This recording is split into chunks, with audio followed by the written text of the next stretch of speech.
So some other ones I wanted to talk about is there was a hole, another company, business insurance, working they're doing plumbing at a restaurant, and they had to open up a hole to be able to access a drain pipe and be able to repair it, clean it out. The hole's opened up and the guy goes out of it to his truck, leaves it as he's having lunch and getting parts. An employee of the business that he was working at falls into that hole and gets injured. Now you would say, well, that's their own fault. They should have paid attention. And in some aspects, like I wouldn't necessarily disagree with that synopsis of thinking like, hey, you should watch where you're walking. But when liability comes up, you go, hey, did you take due care to prevent somebody from falling into that hole? So now you have another risk. And this is really, when you think about it, I tell people the risks that you're taking, you can gamble on yourself, but when you're in a business, you're gambling on all of your employees, right? If you own the business, whatever your employees do is putting you at risk. If you have other drivers in your household on a personal policy, your children, your spouse, maybe a parent or some other relative or friend or anybody that you let borrow your car, you're taking on that risk of who that driver is and what they do behind the wheel because you own the vehicle and you gave them permission to drive it.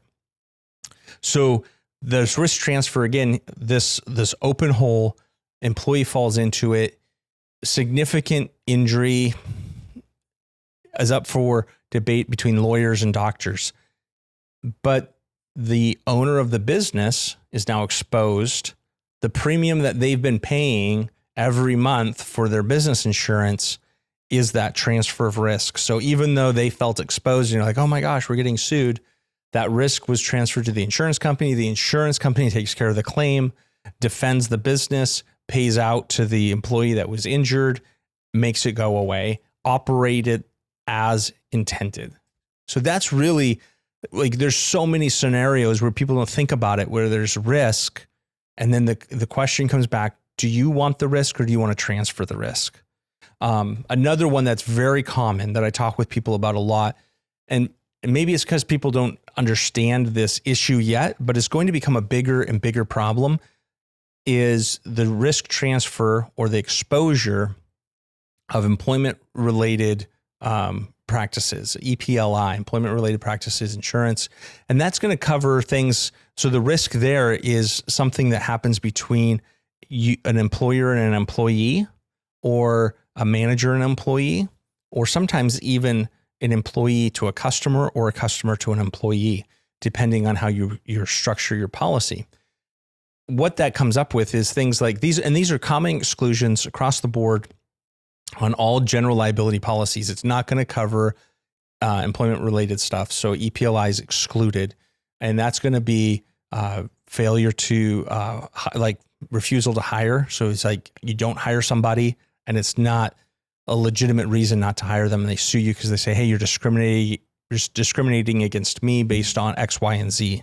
So refusal to hire, wrongful dismissal, harassment, sexual harassment, or verbal harassment. It doesn't have to be sexual. It could just be harassment. And those things become a big issue because a lot of it's perception. So I could perceive that somebody's treating me differently based on my gender, my ethnicity, my accent or no accent, right? Like where I'm from, who my family is. Whether that's actually true or not, I could perceive that. I make a claim against the business, and now the business is forced to defend themselves. And if heaven forbid, there was a legitimate claim to be made there, the payout could be significant. And then you go, well, I'm very good about documenting, and I'm very good about making sure that I cross my T's, dot my I's. So that's great. So you're saying, I don't want to transfer that risk. I will take that risk because it's a risk that I feel like I'm in control of, and I feel like it's a good risk for me to take. And that makes sense. The part that I would say maybe to be aware of inside of that is if you have employees and the general public interacting, that creates a whole different dynamic.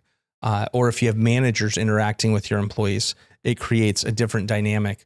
So you could have, like, I use this example often as a restaurant. You have a restaurant where the waitress or your server is being harassed by a patron, even though you don't condone it, and then you become aware of it and you say, hey, you have to leave. You can't come back because you're not treating our staff with respect. So you're doing the things that you think you should do to protect your staff and provide a safe environment.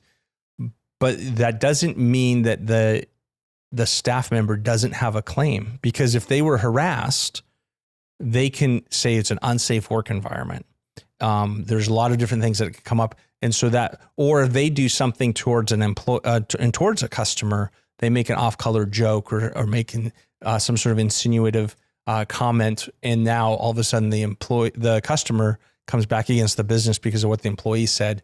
Those are risks that you have as a business owner that you have to decide, am I okay to just take that risk myself, or should I transfer that to the insurance company?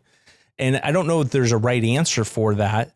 A lot of it comes down to, what is your feeling on risk management? Do you feel comfortable with exposing, on typical defense of a frivolous lawsuit in that space is $50,000 to $75,000, of course, subject to change from year to year, but that's on average, national average. So are you comfortable to say, hey, I got $100,000 set aside that if something comes up, I'll just defend myself? Or do you say, and if something significant came up, I'm okay with the risking of $1 million to $2 million? Or do you say, nope, I'm going to buy that insurance for $1,000 and transfer that risk to the insurance company? So that's, there's so many things that can come up in those claims. And every time, every scenario, when you think about insurance, there's going to be limitations and exclusions, and you can decide how many limitations, exclusions you want on your policy versus how many you want to pay for to have removed. So it's all about risk transfer.